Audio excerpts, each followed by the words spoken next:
This podcast could potentially have adult language, adult themes, definitely drinking, and possibly the possibility of sexual content.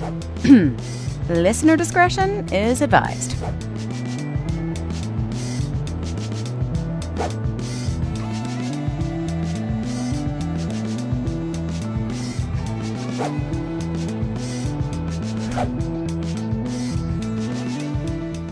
Welcome to Drinking with Authors podcast. I'm your host, Erica Lance. My amazing co-host is Dick. Wow, that's fine.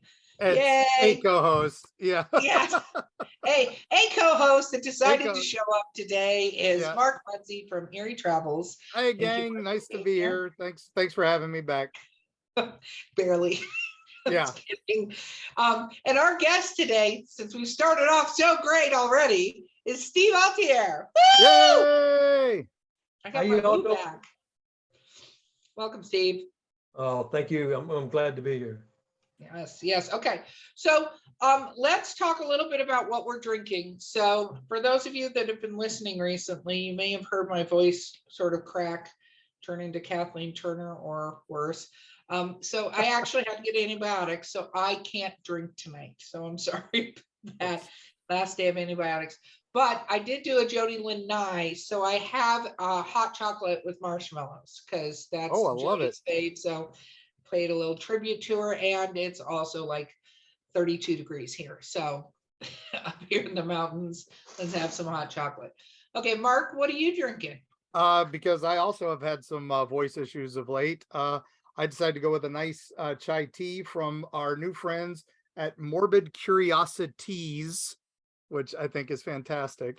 And this is their Bell Book and Candle, which Beauty and the Beast blend. It's buttery and daring chai, and I will definitely say buttery. It is very, very good, and this is the way. Love it. So.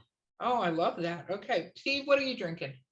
Well, I just got back from dinner a little bit ago, but I am drinking a Dr. Pepper from Culver's. Okay, we all are not, anybody, this is our G-rated drink along. This is the PG show. If you are, okay, that's totally fine. So Steve, for anybody out there that may not know you, what do you write?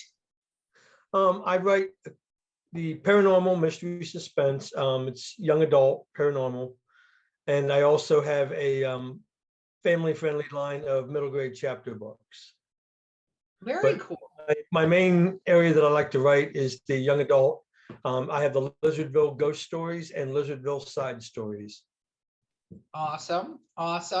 So let's Scooby-Doo this all the way back. When did you start writing? Let's go.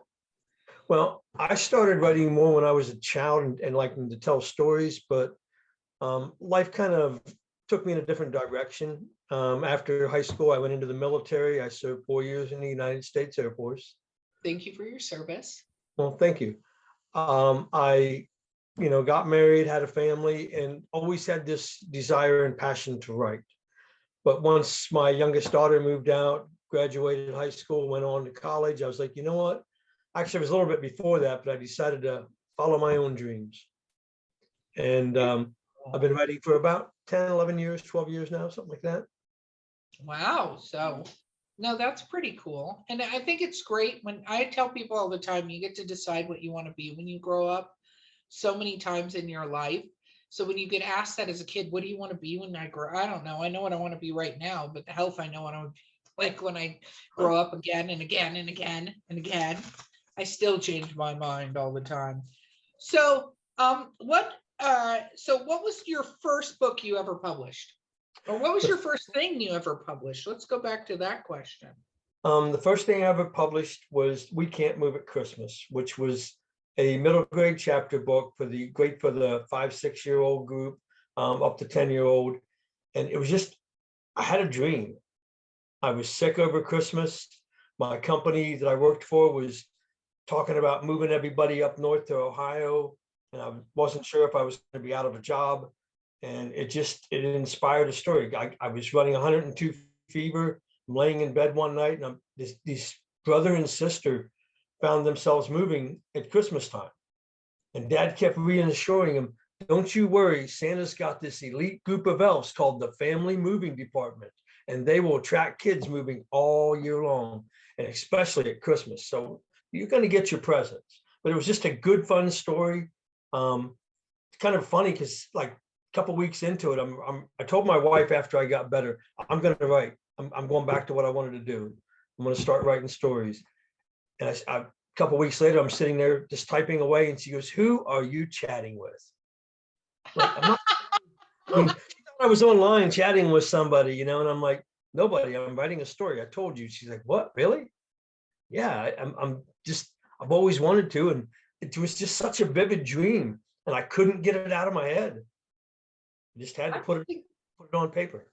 I think that's amazing. And I think as an author, some of our best, we don't talk about this a lot on the show, but there is a lot of like, I don't know, I think stories continue in our dreams and ideas come for even parts of stories in our dreams. Or you're like Mark, who writes true stories and gets haunted by things that he decides to bring home. You know, it's like those kind of things. Well, yeah. Yeah. I mean, is there something on the camera behind me that I'm not seeing? I don't ever bring them up anymore. They're too frequent, Mark. I mean, I see like something with a pumpkin head and like, Oh yeah, that's werewolf or Godzilla or something back there. That's a werewolf, Steve. It's a werewolf. It's okay. I think it's a Monday, so that's Monday. That's it's that's Monday. Yeah. I actually, it's so funny, Mark. I have to say this, even though I've been drinking, now people get to see the sober Erica. But I was watching the TV show Ghosts. Have you seen this yet? Oh yeah, I love that show. Which one? The British or the U.S. one? The U.S. one. Okay, the British one's good too. So. Can I tell my freaking story? Watch it. Jeez. This is Steve's show, and I'm trying to tell a brief story so we can get back to Steve, and you were interrupting. Anyway, I was watching the American version of this show. I think it's the American version. Anyway, it's got the girl from My Zombie in it. And it was funny because she starts off like the second episode or something with sage. And they're like, "Oh, what is that great smell? Maybe we can follow that smell." And it just made me laugh my ass off because I started going, I wonder if ghosts really think that. Oh, 100%. I love it. Yeah. But anyway, Steve can get into this stuff because he knows a lot about paranormal too. So, well, I tell you, I love that show because it was so original. Yeah, I mean, a family living with a group of ghosts like that. I mean, it was amazing. I still love it and laugh every time I watch it. So, yeah. I think it's incredibly well written, and I love the husband, the way the husband's character. Oh yeah, the husband dealing with it all. Great. So funny. He's in the British version, one of the guys is a caveman instead of the Native American, and there's just a great line where and he's got a British soldier instead of from like World War I over there, and at one point he's like, "Well, that's it, it's guerrilla war," and the caveman does this great line where he just goes, "Ugh, guerrilla always win." I love it. Yeah, and that's when I fell in love with that show. I was like, all right, they get it. So, all right, so that brings me to my question, Steve. Your books, you're writing for young adults. How do you balance humor with story? It's a difficult question because I'm not sure I put enough humor into my stories, and it's something I've been trying to work on. I was reading a book, and it's written by Andy Weir, who does the Martian, and I think there's a lot of humorous moments in there. And I was like, I want to add more humor to my stories because if it's too serious, you can lose people because it's too serious. So I'm trying to, one of the things with being published with the Four Horsemen now, I'm able to kind of rewrite some of my books a little bit to re-release them. So I've been working on some of that stuff and adding a few little tweaks here and there from the original versions. That's good. And I have to say, humor is a very interesting thing to write and to get across in stories. But I feel this is also true, like even like we were just talking about Ghosts, the story Ghosts. I mean, you can get Academy Awards for humor things, but you can never get an Oscar. Like if you look at some of the acting in humorous movies, to me, pulling off a joke and being able to get an audience to laugh is way harder than getting an audience to cry sometimes. You know, you can obviously do that, but getting an audience to actually find something incredibly funny and hysterical and not slapstick sort of jackass humor, right? Which, no offense to jackass fans, but a lot of that is, I'm not a huge fan and don't find it funny when people hurt themselves. Like, I know people like that kind of humor, but that's not my gag. It can be yours, but it's not mine. Like, I don't find it funny watching somebody injure themselves. But truly pulling off a comedic thing, especially as a straight, not sexually, but like as the straight man where you're not intending to be wacky, I think it's an amazing thing. So I think it's great that you're endeavoring to do that in any stories, because it is hard to mix humor in sometimes with Now, Yep. your I think you Lizardville. do it- Oh, I'm sorry, Mark. Go ahead, sir. You were, it's your show. You go on. I was when I wrote The Ghost Hunter originally, and my daughter likes to read some of my work, so I was sending her chapters of it, and I kind of turned the character where he becomes like a jerk. And I get an email from her or a text message late at night, and like midnight wakes me up, and I look at it and she goes, "Gerald's such a jerk." You know, and then later she's like, "Oh man, now he's like being a funny dude and trying to be, the hero guy." And I'm like, I'm trying to take him all over the place because he's trying to find himself. He's a 16-year-old kid who's going to college and he's just trying to find himself. And he doesn't know how to deal with some of the older kids. But yeah, I mean, I tried to work different attitudes into that one as well. Very cool. You were going to ask a question, Mark. I was going to ask a question about Lizardville itself. So tell us about the town. Well, Lizardville is a small town in central Pennsylvania. It's actually called Mill Hall. It's probably 500-600 people that live there. I grew up there in 1969. My parents bought the dam keeper's house. Across the street was an old abandoned axe factory and a broken down dam that was wiped out years prior in a flood. And it's hard to believe, but the county or the state or somebody had put the land up for sale. And so my parents put a bid in on the house and they won. It was 1969. I'll never forget. They were telling me the story. They were going to go on a vacation, but if they got the house, they were going to, buy the house instead of a vacation. So they won the house and got the bid for $4,000. And the deed read to the water's edge. So the water's edge would have been, just shy of our backyard. But because of the broken dam, now the water's edge claimed about 70 or 80 acres, all the way to the creek. So the way they wrote this, we ended up getting all these swamp lands and everything else. And for us kids, I mean, it was fantastic. Mom said, "Don't go play over there," which meant go play, right? I mean, Yeah. if she would have said, "Go over there, knock yourself out, kill yourself," I don't care. I'd have never went over there.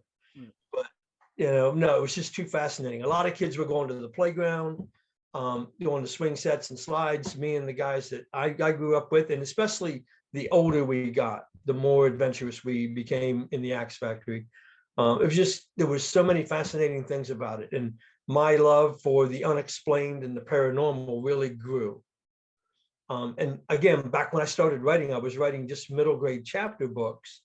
And I was at a Barnes and Noble doing a book signing on my third middle grade story, Blast Off.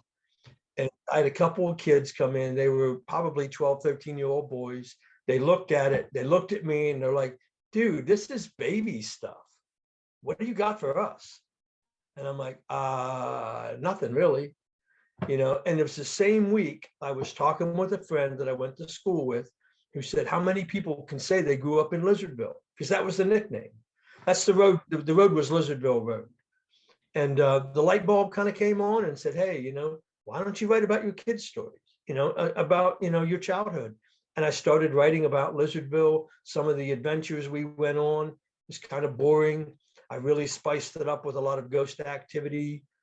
Like when I was a kid, I never really saw or talked with a ghost. I think I would have been petrified if I did. But in the story, I'm kind of a brave guy, and because Johnny's me, I'm Johnny. Just to give that away, I'm oh my gosh, secrets revealed on Drinking with Authors. Yes.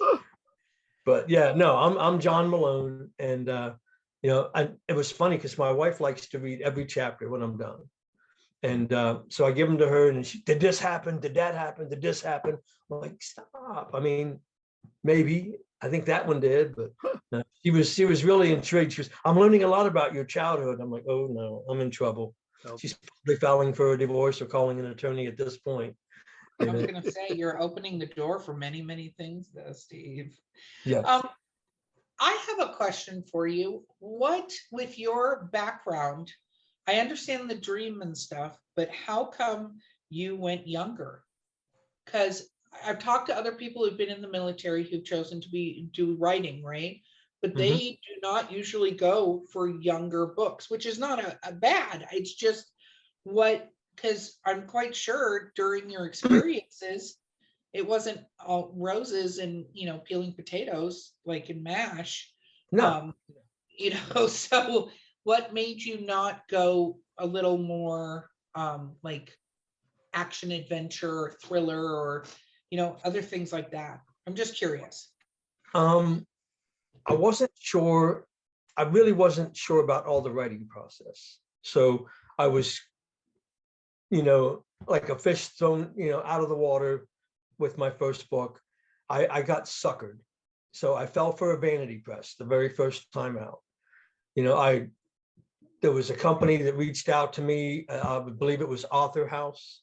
They wanted to, and I don't know if I should mention that in there. So no, you totally can. And I'm going to ask you to explain, because some listeners may not know what a vanity press is and why you don't consider them a good thing. I had found them. I was looking for publishers, small independent presses, what people told me to look for. I found this group. They said, yes, we would love your story. Send it in. Next thing I know, I'm forking out $1,500 for them to publish my book. And I'm thinking, now this is going to be great. A couple of weeks later, I filled out some paperwork on what I thought the cover might look like, some other illustrations to put in there, another $1,000 here. Next thing I realized, they're like, here, your book's on the market. I'm like, what about editing? Oh, you didn't pay for that. So I'm like, this thing was like, it needed editing, really bad. And I learned a valuable lesson. I was out like $2,500. And it really dawned on me when I told them, I'm not really happy. And so the guy calls me back the next day and he goes, Steve, I have an interview lined up with the New York Times. And I'm like, are you kidding me? And he goes, no, just $6,000 and you get your interview. And I'm like, $6,000? You want me to pay you $6,000? And he goes, I thought you wanted to be taken seriously. If you don't want to be a serious writer, you just let us know. And I'm like, look, we're done.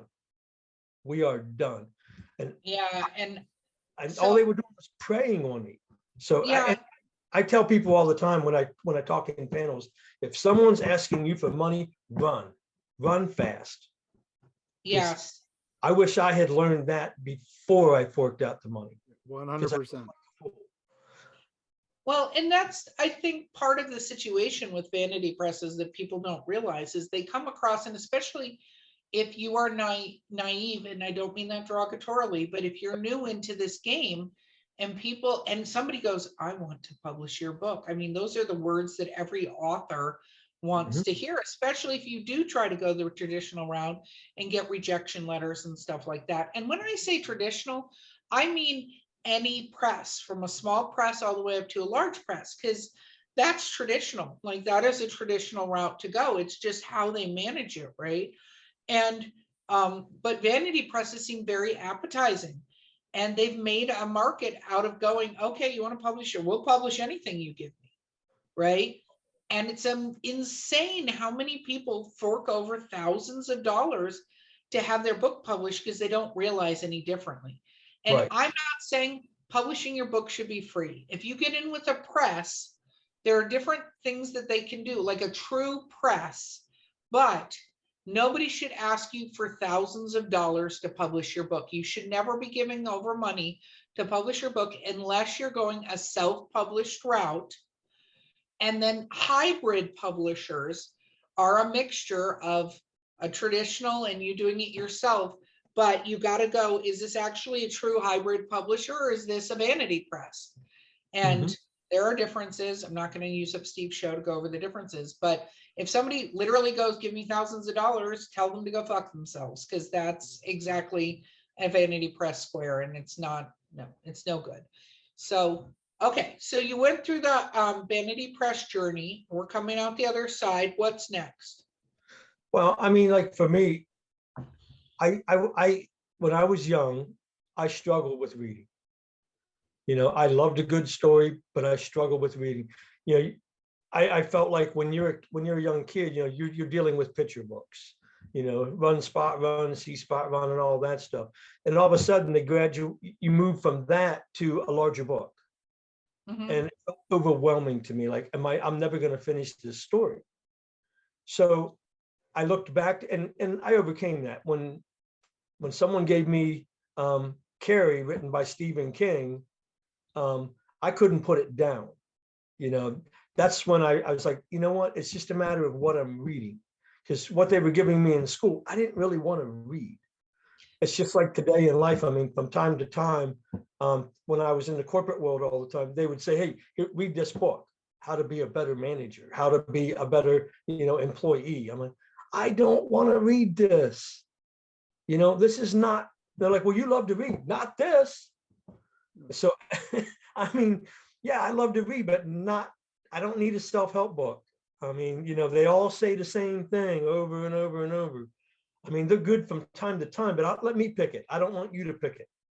And so I wanted to write a story that didn't feel like it's 15 to 20,000 words.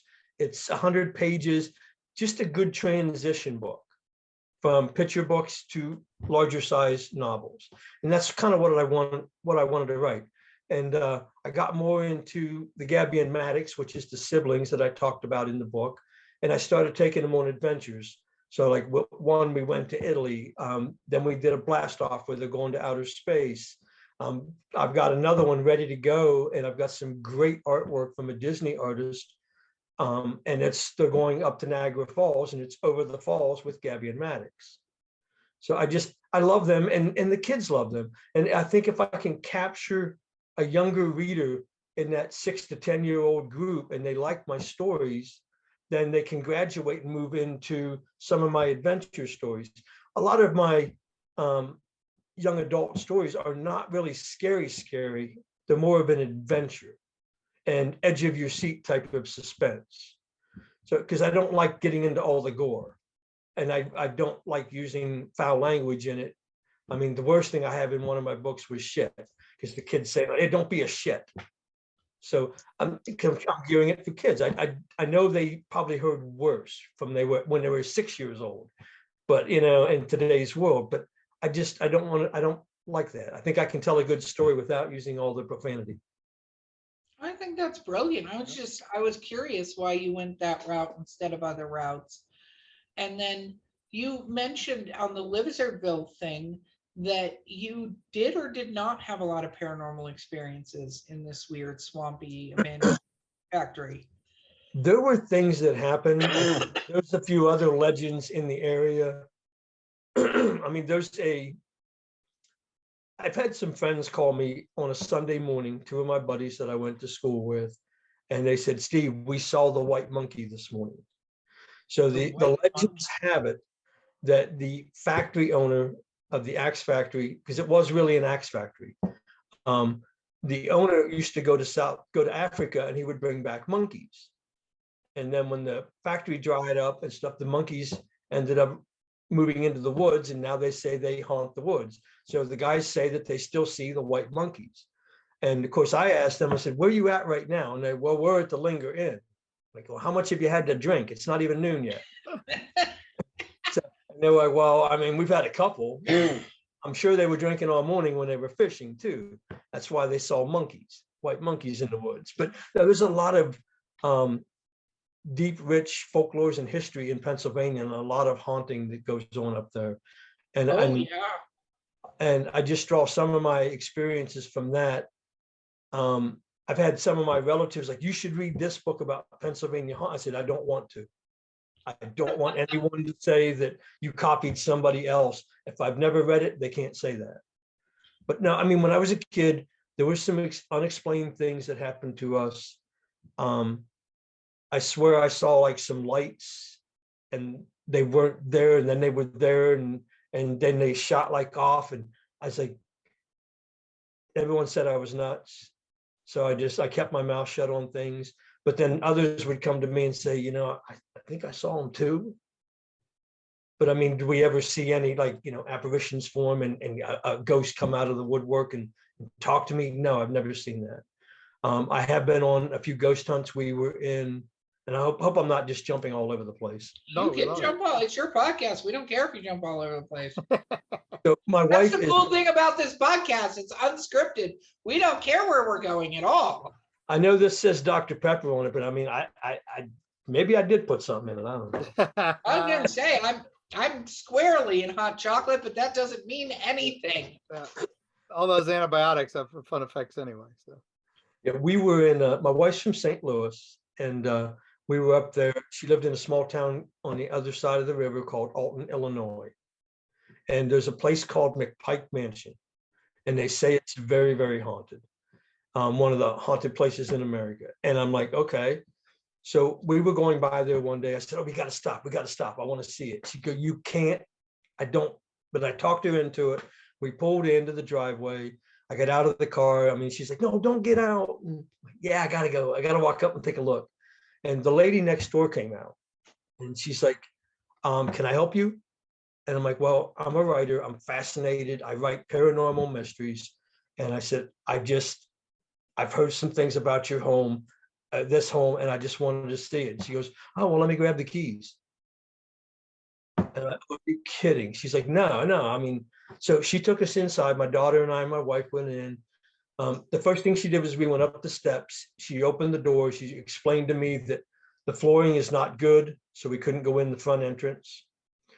She talked to the family and told them we were going to come in and ask if it was okay.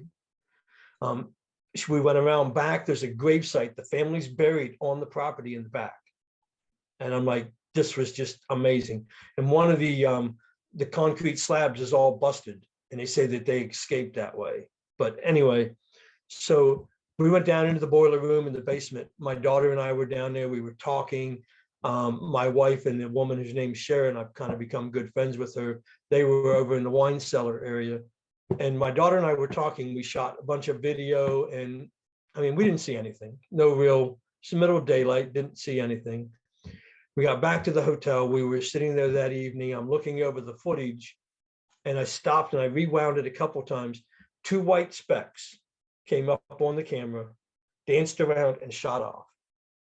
I mean, and I'm like, what? So I sent it to Sharon. She's the owner of the property. She goes, yeah, that's the family. They came to check you out. That's the Orbs. They live there. And I'm like, and I still get goosebumps telling the story. But I've seen an orb. I know I have. And I strongly feel, I mean, it's just was amazing. With my own eyes, no, but my camera caught it. Yep. And that footage is on my YouTube page. So if you want to go check that out, go to author Steve Altier on YouTube and Google McPike Mansion, and you'll find that. I mean, it's had a ton of views. Few people say it's just dust. Dust filters down and floats by. I don't think dust can just fly off the screen. Well, so, haunted dust, I suppose, could.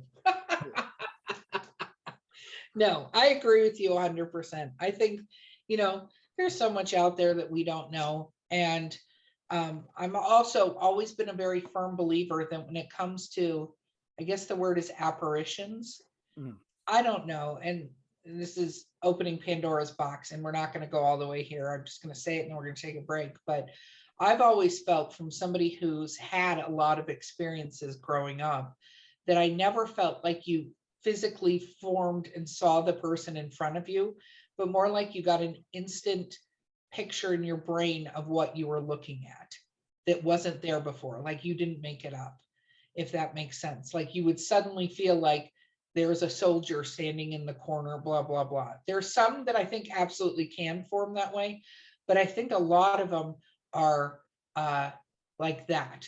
like generated. I don't know what the word is, Mark. There might be a technical word, but like there's technical words for all that, but we'll save that for another podcast. Another podcast. But I feel like what you saw was exactly that, and that what your camera caught was that. So Steve, how many books have you published now? I have good question, 7, 8 on the market. I have 2 more coming out. Some of them are re-releases, so I do want to emphasize that. I recently signed a 5-year, 10-book deal with the Four Horsemen Publications, and I couldn't be happier with. They are not a vanity press. I could not. We're not a vanity press. Dun, dun, dun. Direction. No, I'm just super thrilled. I think when you're looking for a publisher, you have to find someone that fits you. And I think it's going to be a great fit for me, and I hopefully for them. Oh, absolutely. And I couldn't agree with you more on that. I think that when you're looking for how you want to publish, you have to find what works for you. And some people, we talk about traditional publishing, but some people are way better off being self-published. There are control freaks.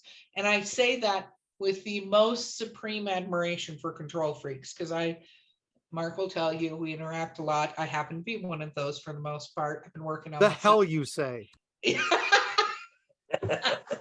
Control everything, but no, seriously, you have to. Some people, they're just better off, but if you're going to go that route, you do have to pay for your cover, your typeset, your editing as individual costs, and find people who work really well with you, right? But I think finding the right publisher is great. Also, Steve, you are an event whore. You do, so I say that with supreme love. You do a ton of events. What is that like? I think he does more than me. Yeah, which is impressive because fuck, Mark, you're everywhere. You just throw your event kitty at everyone. But Steve, you're an event. It's an adult podcast. I can say shit like that. So, Steve, you do a ton of events. Let's talk about that for a minute. Well, I struggled to find an audience, and I think I started doing events just to get my name out there. I can't remember the author's name. He bought I think it may have been Tom Clancy. I don't remember, but he bought like 500 of his books, put them in a wagon, went door to door trying to sell them just to get his name out there. Yeah. And am I right, Mark? Was it Tom Clancy? Mm-hmm. Yeah. He actually got passed over by every publisher, and it was actually the Navy press printed his books and only sold it in Naval Academy, so he couldn't get it into bookstores or anything. And he literally bought a wagon load and took them to bookstores and houses. So it's an amazing story, but it's true. But and I kind of read that story, and it's been a long time since I read it, and I was like, you know what? I got to get my name out there. Now, social media is great, but it only does so much. And I wanted to start doing, so I went online. I was looking for just local events. We started off doing, weekend craft fairs. Mm-hmm. It was a good fit because everyone's selling jams, honeys, homemade crafts and arts, and I'm the only author there. So it was like $25 or $30 to sit there for a day, and it really became a great marketing thing for me. And the more I did it, it was like every event I do, and still today, I still learned something this past weekend at an event. So you're constantly learning, you're constantly changing what you do. And I decided I want to make my events more like, I want you to be a part of my family. So I want to take my time and talk with you. I want to get a picture with you. I like to post the pictures up on my website in the gallery page.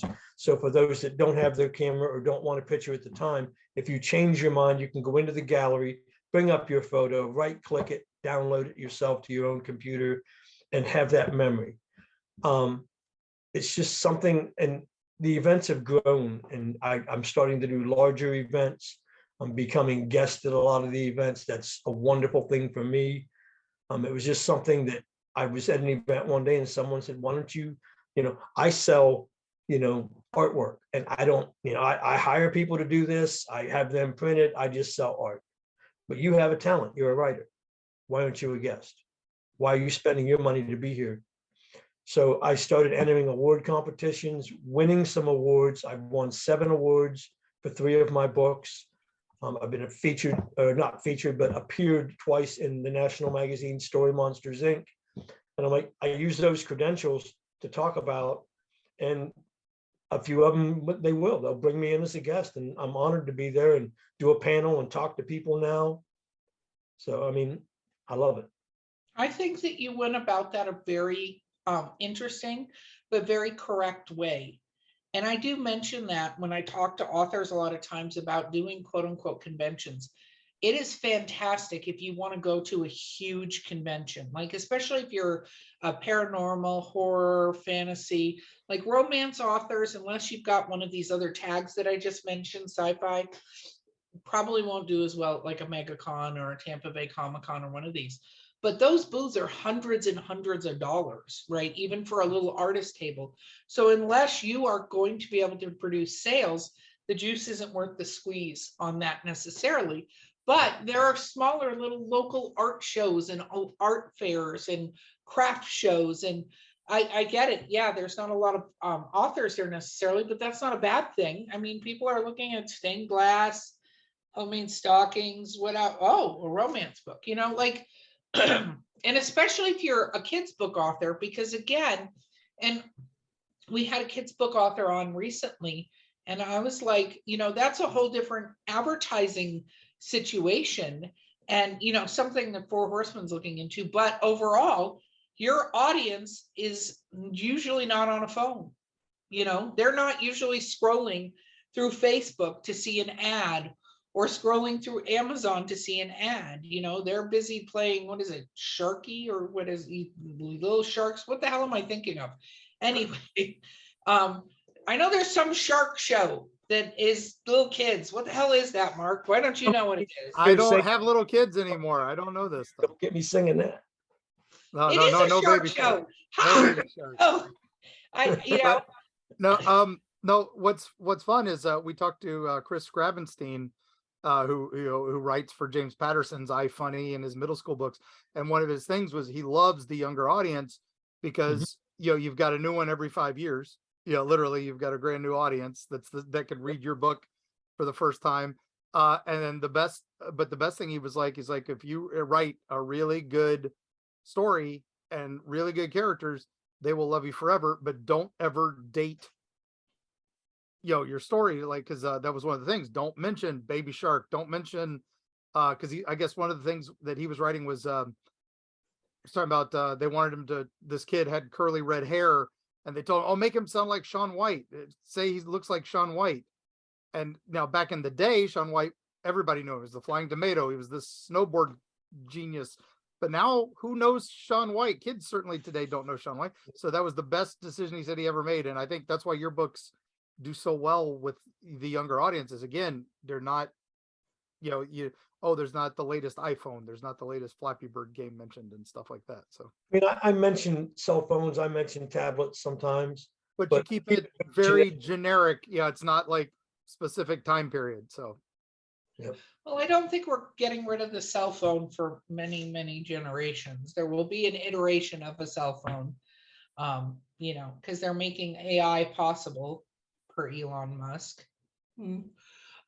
So what is up and coming for you, Steve? What's on the agenda? Where are you going from here?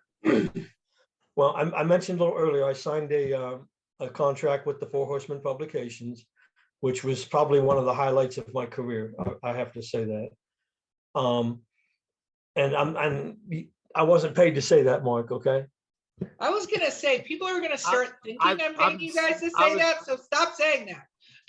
Okay. Well, let's rewind the tape a minute. Yeah, just. Mark, what were you gonna say? No, I was gonna say I was just Venmoing him the money right now. So. I hope it's a lot. Let me check my phone. That wasn't enough, Mark. Well, he told me I didn't. Yeah. We hadn't paid him yet, so I was just making sure we got it done. So. But no. So I've in March 2nd, the Ghost Hunter re-releases. I love the cover they've done. I love the adjustments that they've made and helped me make with the story. I honestly, and I tell people this all the time that know me, and I've told my wife, Tony, I feel like I've gone from a high school football team and been promoted up to like the college level. So, I mean, am I in the top 5? Am I in the professional ranks yet? No, but they're taking my work to the next level. And that's what I've been missing. That's what I've been wanting to do. You know, you get that one opportunity to hook a reader. And if they love what you're doing, they're there for life. You know, I know, like myself, I get stuck on certain authors and I'm buying all their books every time they come out. And wow, this was a bad one, but their next one might be better. You know, I mean, because you're not going to put out a bestseller every time. But no, so in March, the Ghost Hunter re-releases. I'm super thrilled about that. I love the new story. I love the cover. In July, we are re-releasing what was originally titled Lizardville, the Ghost Story. That is coming out now as The Camping Trip, a Lizardville Ghost Story Book 1. And if I didn't mention it, the Ghost Hunter, which is releasing in March, is a Lizardville side story. So we're going to make 2 different series, the main series and then the side stories, which are all interconnecting books. I kind of like to stay in that, you know, interconnecting world that I'm building and taking people into my world and what my childhood was like, what it's like to be in a small town in central Pennsylvania. I mean, kind of like something like Stephen King has done with, you know, he's always talking about Castle Rock or Bangor, Maine. He's always bringing what he knows into his stories. And then we're following up with Jimmy's Curse, which is a Lizardville Ghost Story Book 2, and that comes out in September. I'm currently working on Old Man Smithers.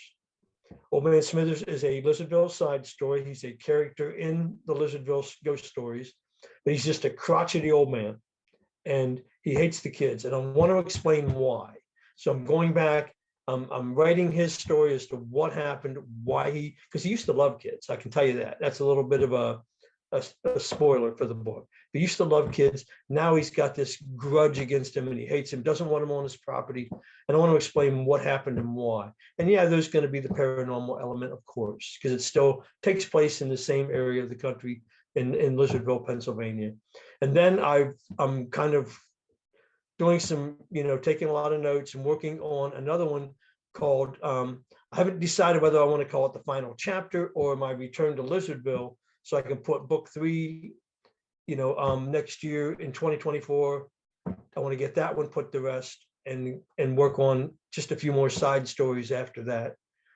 But that's really what's in the work. Like I said, I like working on the Gabby Maddox books, and I would also like to write Surviving the Writing World and some of my, you know, trials and tribulations, things that have happened to me, what to look out for, talk about the vanity presses, what to avoid. Because when I go out and I give some of these, you know, talk on some of these panels, like there's a lot of young aspiring authors.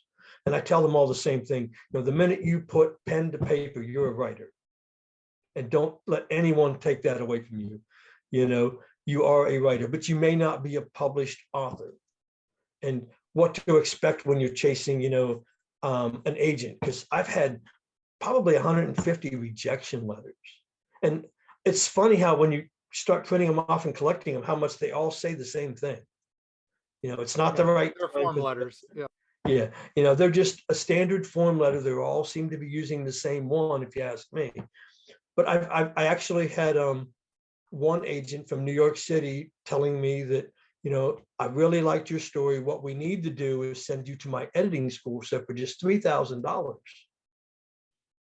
And I'm like, nope, I fell for that once. Because there's no promise. If I take your editing school and get better writing practices, there was no promise I was going to still get published.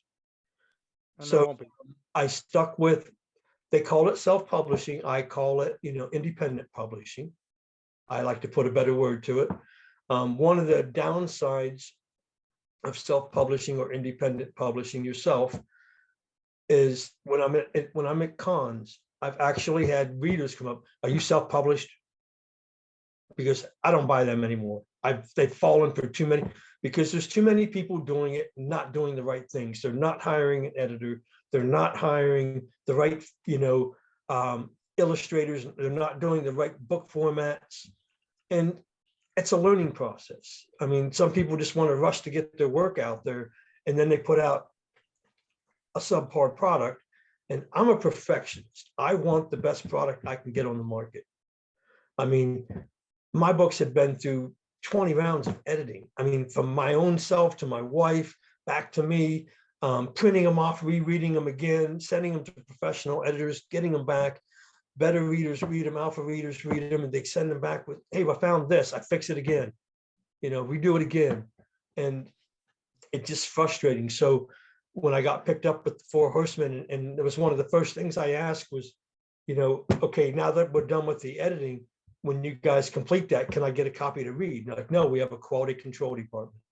I felt good about that. I really did. They have somebody else going through and checking the book. Oh, you have to, because it's interesting, because I don't think self-publishing should have a bad name.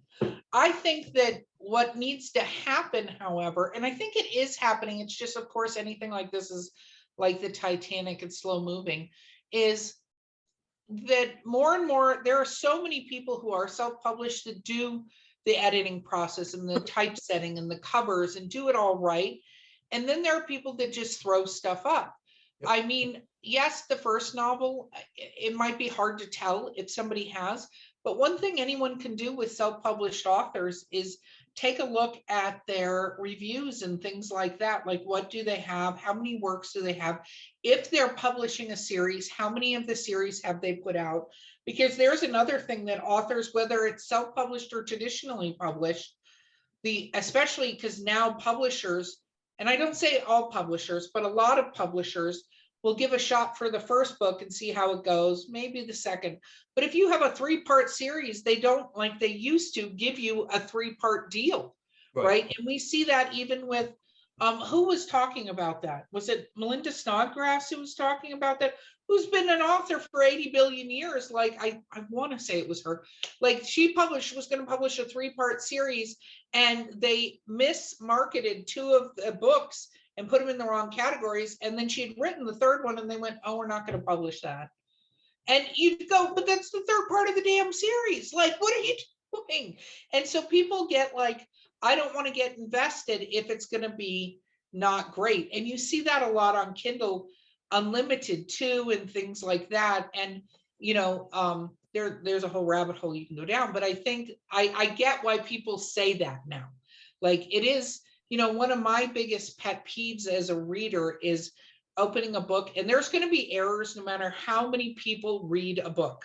We see that because we have authors that are the big names, and I'm using quotation marks, the top 1% of people who have books out. Stephen King was an example with the book The Cell, where he had not a great editor, not great proofreaders apparently, and that thing went out with so many problems that he listed on his website how to email him about problems with his books, because we get thrown off. But if you're thrown off at the beginning of the story and somebody's changing tenses all the time and all that, you're like, I can't read this. So I get why they can end up with quote unquote a bad name, so that's exciting on the horizon for you, Steve. Very cool. Mark, my friend, I'm going to give you the final question. Okay. All right. Well, Steve, like I said, you've done you've had the bad experiences, you've had the good experiences. What is your best experience so far as a writer? I think the very first time that I was at a show and someone came up to me and said, hey, I bought your book last year and I see you have a new one out, and I came back to get the new one. Yep. I was also, and that just, it really warms my heart. Last year, I was at an event over in Bartow. I know you know which Sci-Fi Bartow. Bartow, we love it. I'll call it out. Sci-Fi Bartow. We love Sci-Fi Bartow. Sci-Fi It's Bartow. in Florida, by the way. Anybody who's listening, the whole town turns into a Comic-Con, and it's free. It's amazing. Yes, free parking, free admission, and you get to go have a good day. It's a family event. I mean, this year I'm going in my space outfit. I'm really going to push my blast off book with Gabby and Maddox. I've got my spacesuit. I got my Maddox, name tag put on there now, and I got me a real nice space helmet. So I'm really excited about that. I'm really going to push that book. But anyway, I was at that book, like my second year I was there. I had a guy come up to me and he goes, "You're Steve." I said, "Yes." And he goes, "Good. My niece sent me here. She couldn't be here today, but she bought your book last year and she wanted me to stop here. And I've been walking up and down these streets until I found you so I could get your book and get it to her." And I said, "Oh, great." And so he's buying the book. And I said to him, I said, "Do you want me to personalize it to her?" And he goes, "Sure." And I said, "So what's her name?" "Well, I call her." "Oh, well, what's her real name?" I said, "Yeah, what's her name?" "Hold on, let me text her." This guy didn't even know her name, but it was hilarious. And finally he tells me her name, so I put it in there, and because that's how she wanted it, in her real name, not the middle name Snooky or something, whatever he called her, or Pumpkin or Pookie or whatever. But yeah, she goes, "No, I want my real name in there." And then I said, "Well, how do you spell that?" And he, "Well, let me double check that a minute." But it was a hilarious moment, but it was just a great feeling to have someone come looking for me. Last year when I was there, I had 5 or 6 different people come looking for me. There's just new experiences all the time. I mean, I've sat in on a panel this weekend. It was titled for paranormal and mystery paranormal. I had like 30 some people in there Saturday. I was like, I can't believe all these people were in here to see me. I had brought in a few other authors. We turned it into a nice author panel. It was fantastic. Another fantastic moment for me. I love meeting some of the movie stars. I've met several of them, still friends today. I had Peter Clemis. He was on a show called Beyond. And he was the guy in the yellow jacket. I didn't like his character, but when I met him in person, he was so cool. And he commented yesterday on one of my posts this weekend from about when I was out at Central Florida. He made a comment, "Hey, good job, Steve." And I was like, "Are you kidding, really?" When I was doing a show last year in St. Louis, one of the podcasters up there made a comment, "Steve Altier's coming here. We're going to have him up here at the St. Louis Comic-Con." And Eddie McClintock, who was on Warehouse 13 on the Sci-Fi Channel for 5 years. I met him a couple years ago and we have become good friends. He made a comment, "Hey, this is a great guy. You guys are all going to love him." Those are just special moments. But I think the icing on the cake was signing, and I was not paid to say this, Mark, but if you want to send more money on the Venmo, please do. The icing on the cake was signing a 5-year deal with the Four Horsemen Publications. I really mean that. Steve, you're costing me a lot of money being on this podcast. This is definitely. No, and the way the whole thing went down, and so I'm a fiction writer, so I mean, I'm going to embellish a little bit on every story, but the way it all went down, I love it, and I tell this story all the time. So, and it was like I was honored that you guys kind of pursued me in a way, as the COO had said that she was stalking me, and Yes. And well, and that's didn't kick me out either, so it was nice. Yeah, I mean, to put it out there for anybody listening that's an author, an aspiring author, already published or self-published, and just hating the world, look up Four Horsemen Publications, or if you're nonfiction, Accomplishing Innovation Press. That's our nonfiction arm. We're series multi-book authors for the most part, not on the nonfiction side because you generally don't have that as much. But the reason we did this is to bring a publishing apocalypse, to change how it is so people have stories like the one you have, Steve. And you're not on the show because of this. You've been on Drinking with Authors before. This is your second appearance. It wasn't like, hey, Steve's going to come plug this, because that's that's a crowbar separation from where we are on the podcast. But I think that there are a lot of smaller presses out there that are starting to make a difference in the publishing world, because they are starting to do things differently and are being started by authors who have that business side that go, we can make a difference here. And I'm hoping one day in the not too distant future, the way we talk about the publishing world is like this and not the way it is right now, because that's what it's going to be about, is making that art space safe and wonderful and brilliant for anyone who wants to be a part of it, and is willing to put in what you've put in to be there, not give the money to the vanity press side, but all the other stuff, wonderful stuff you've done to create great stories for the generation who's starting to read, which is huge. We do need to make sure people are reading. It's so easy with cell phones and things like that to have games or shows and stuff like that, but we got to get people reading, because those stories, there are so many millions and millions of them out there, that there are whole worlds you can explore if you know how to do it. Yeah. Okay. One thing I'll say about the Four Horsemen, I mean, it was a great fit for me, just because, I was looking for someone that, as a self-published author to begin with, when I'm done with a story, I can get it on the market fairly quick. If I had an agent and they shopped it for a year and then finally got it sold, it could end up 2 years or 3 years down the road before it hits the market. And if there's a trend going on and this book fits in, by the time they get it released, the trend may be over and I've missed my boat. So Four Horsemen get it out there from start to finish, generally in about 6 months. And Yes. that's unheard of. And I love that idea. I really do. And a top quality product, I can't complain. I can't. Well, Steve, thank you very much. Mark, stop sending him money. I cannot afford this. So stop. I'm tapped out. So the Venmo card is gone. So. Oh my God. Could you imagine? Okay, Steve, tell the world how to find you and your books. Oh no, we lost him. Did he freeze? Didn't know. I did too much Wi-Fi sending him money. So. Oh, this is what happens when you send him all our money. Mark, I'm now sorry. he's gone. He's like, I've got the money. I'm out of here. Are we getting him back? There he's back. All right, Steve. You froze for a moment. We thought you took the money and ran. Can you tell people how to find you? Did he freeze again? Oh my goodness. I thought he was playing for a second. I thought he was too, but I don't think he's playing right now. Let me see if I can find out. Now he's moving. I'm moving.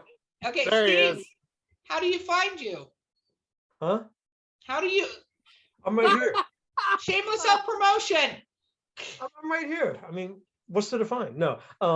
You can find me on my website, stevealtier.com. That's stevealtier.com. I'm working on a Linktree site. I just recently learned about that. That's something new to me. Never heard of it. But no, you can find all my social media sites are on there. Places where you can buy my books, or you can actually buy them on my own bookstore on the website. But again, stevealtier.com. Wonderful, wonderful, wonderful. Steve, I am absolutely so glad you came back on the podcast, not because I wanted to spend all the money via Mark for your plugs for Four Horsemen. I appreciate those, but because you are a complete delight to have around. You are so much fun. Thank you for being here. Oh, thank you. Absolutely. Mark, thank you for your amazing co-hosting, as always. Pleasure to be here as always, and looking for more Erie travels. We're gonna have fun with that too. So. Oh yeah, no, I forgot. It's gonna be way out when this goes out with the Erie Travels podcast. If you haven't checked it out, you should check it out, because me and Mark get to talk about weird shit. So, but also don't forget to like and subscribe to us here. Please leave a review. We would love to hear from you, because we want to know what you think. And you actually got to be sober through this podcast, so you can tell us truly what you think. And then next time you can drink along, because I'll be done with antibiotics by then. Anyway, don't want to, ruin my liver or anything. But this has been Drinking with Authors, and we will see you guys next time.